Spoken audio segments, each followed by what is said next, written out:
Yogi, and welcome to another episode of the Lights On podcast. My name is Kat. I'm your host. I am a certified yoga teacher, and I'm passionate about studying, about teaching, and about sharing with you traditional yoga. The point of this podcast is really to create this space where we can talk about, reflect upon, and inquire about elements and principles of yoga philosophy in the hopes that these make you advance in your own self-discovery journey, but also guide you towards a better life. So even though some episodes are a little bit of a brain dump, I really hope that this podcast helps you think, reflect, go within, and maybe realize things about yourself that you haven't really realized before. So thanks, as always, for tuning in. So today's topic is something that may cause some controversy, and it's all about how we can express our truth and whether or not we should speak our truth. And I really want to help you reflect on this because I consider myself to be a very honest person, and I like to speak my mind, and I am very precious about standing up for myself and my beliefs. But it's really important that sometimes, and depending on who we are speaking with, that we take a step back and think about where this truth is coming from. Because at the end of the day, there is really no such thing as absolute truth. At least for us, non-enlightened beings, all that we say, all our thoughts, they really come and form from our very own personal experiences. So they're very relative and they're very subjective to how we've lived our lives so far, our values, and also our trauma and our triggers. So I really wanted to talk about this topic as we think about how can we speak our truth in a way that is aligned with yoga philosophy and yogic principles. So stay with me. Before we perhaps go a little bit deeper into the topic of today, which is all about speaking your truth and giving you a yogic perspective, we really needed to speak about yama and niyama. And these are extremely important to the foundation of yoga, and they constitute basically the system, or rather the ethics of yoga. Yama and niyama, they are an extremely crucial part of yoga and what makes a person a yogi. And they were mentioned in the Yoga Sutra by Patanjali. You've probably already heard about Patanjali. Patanjali was a great yoga master, and he left a lot of knowledge and yogic wisdom written in his book, the Yoga Sutra. And Patanjali is sometimes referred as the father of yoga, because up until that point, the majority of the wisdom, actually all yoga and all knowledge, was very much passed down from master to disciple in a spoken way. So you really didn't have any records in writing. Everything was very, very much from word of mouth and learnings that you heard directly from your teacher. And essentially in this book, the Yoga Sutra by Patanjali, we have stated a few principles that we should observe. And these principles really guide us in our lives. They will guide and inform how we should relate to others, but also what we should apply to ourselves and what we should observe ourselves to make sure that we do evolve and become better human beings. And these are precisely the yama and niyama. The yama are what you should bear in mind and how you should act towards others. So they inform how you should behave in society. And niyama, they are ethical observances that you should apply to yourself. So things that you need to take into account and you should follow so that you improve and better yourself. And in today's discussion about speaking your truth, there are two particular principles that we need to really speak about. And one of them is Ahimsā, which is probably the most important yama in yoga. Ahimsā is, or rather means non-harm, non-violence, of acting without causing any harm to others. And when I say others, this really includes all living beings. And the other important principle is Satya, which means truthfulness. And how are these two connected? So in one hand, we have Ahimsā, which is this principle of non-harm, of acting and speaking without causing harm. And then on the other end of the scale, you have Satya, which requires a yogi to always speak truthfully and be honest and speak the truth. And it's interesting how they are, to some extent, sometimes opposing each other, because sometimes we speak our truth, and by doing so, we end up hurting someone's feelings, which would go against Ahimsā, where we should not be causing any harm. So how can we really apply these two principles as part of our yoga journey? And here I think we really have to consider Ahimsā first. This is an incredibly important principle and perhaps the pillar of yoga. So the idea and what yoga recommends you do when it comes to you speaking your mind and you speaking your truth is always consider your intentions. It's really important that we are aware and that we go through a process of self-discovery so that we can understand a little bit better what our intentions are. Because while it's absolutely fair for you to speak your truth, to speak your mind, you should first ask yourself whether you mean good or you mean harm. And as you ask yourself this and you try to understand really what your intentions are, you can start becoming better at bringing these two principles together and also sharing your truth in a way that it's a lot more empowering, that it's a lot more inspirational, and in a way that will perhaps be very, very influential, because your words, when turned and used for good, they have incredible amounts of power. So really the main takeaway, it's only this one, is when you are about to maybe critique someone, or you need to share your perspective, you need to speak your mind, especially about someone or about something that's very personal to someone.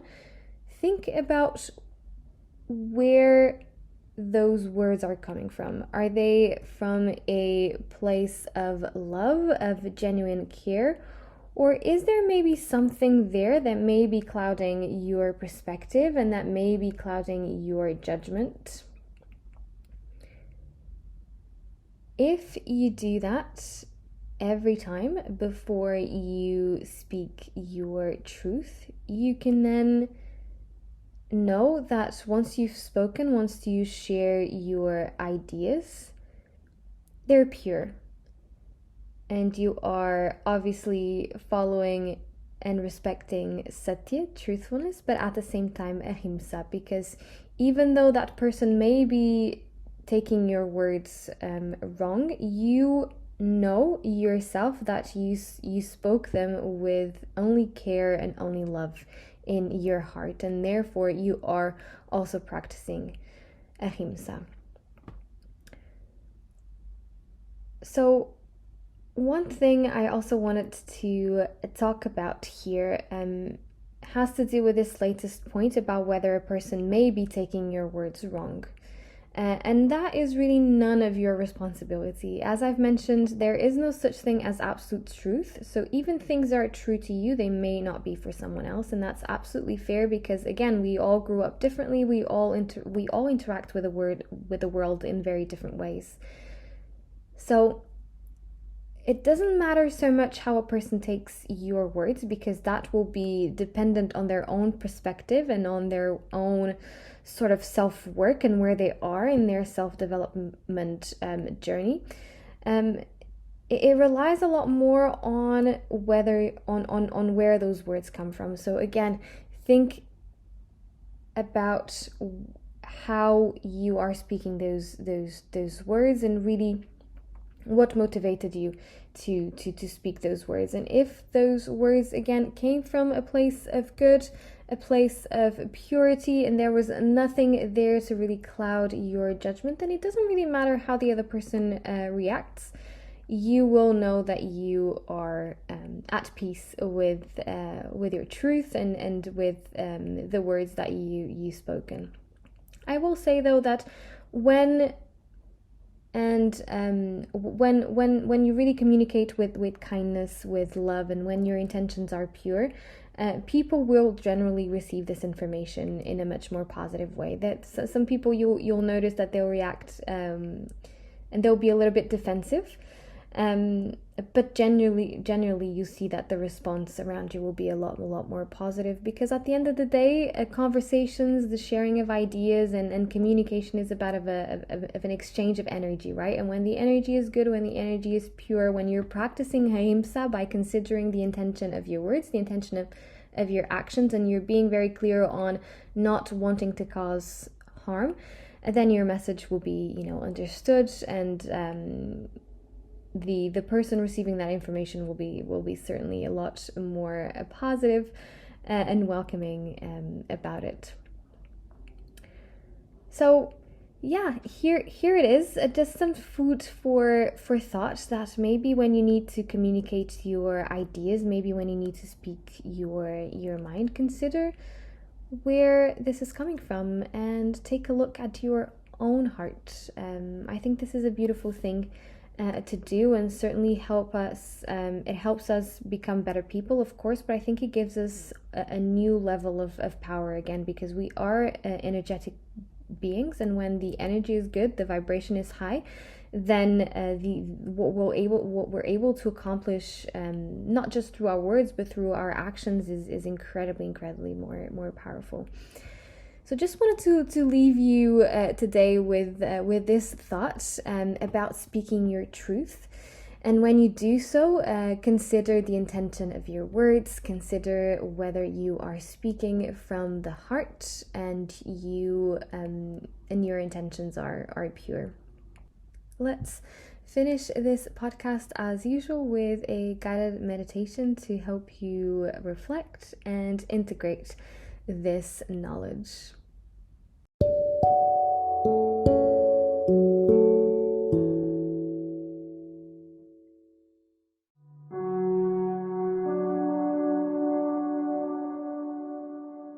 Let's start. So find a comfortable seated position, ideally with your legs crossed, but if you can't sit comfortably with your legs crossed, that's absolutely fine. Instead, you can sit with your spine upright, either on a chair, a sofa, or even your bed. But try to place both of your feet on the ground, just so that you feel grounded and stable. Now, as you settle into this new position, close your eyes. Our guided meditation is based on a meditation type that we can call as single pointed. So I'm going to give you a meditation object for you to focus on, and this is what we'll be using. We meditate in silence, but I will guide you as we settle into the practice. So now seating with your legs crossed, your eyes closed, allow your attention to turn within. Find your space of inner quiet. Perhaps your breath can help.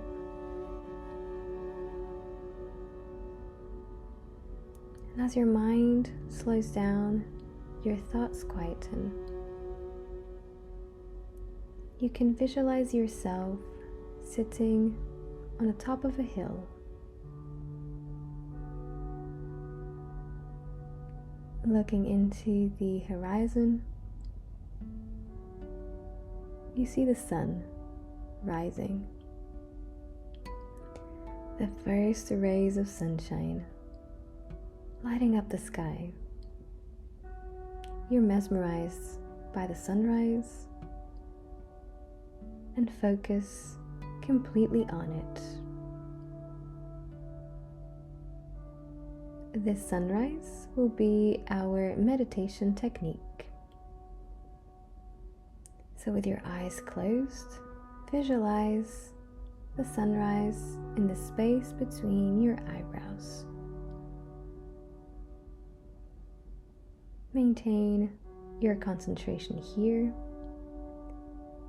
And if you are distracted by a sound in the environment, by a sensation in the body, or perhaps by a thought, just let all those distractions go, acknowledge them, but bring yourself back to your meditation technique as many times as you need. Let's initiate our meditation. Once it's time, I'll bring you back.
We finish here our guided meditation, and we've reached the end of this episode.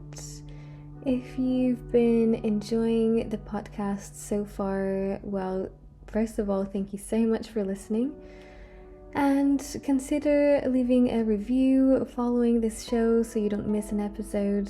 And if you'd like to connect and learn a bit more about yoga, my yoga classes, then follow me on Instagram. I'm at Yogaful.studio, and I would love to have you there. I share a bunch of tips on how to calm your busy mind, raise your vibration, and just in general live a better life through the practice of traditional yoga. So I really hope to see you there. And if you'd like to keep supporting us, then check out the paid membership here on this podcast. For £1.99 a month, you get to have access to a guided relaxation recording. Every time I launch an episode, I also launch a guided relaxation, and those are incredibly useful if you're feeling stressed and if you need just a quick reset at the end of the day, or maybe before you start your day. Anyway, they're great to relieve anxiety, stress, and they are also very good to help you fall asleep easily and to boost your natural sleep cycle. So check them out if you feel called. Anyway, thank you so much again for being here, and I'll see you for another episode. Happy journey back home. Take care. Bye.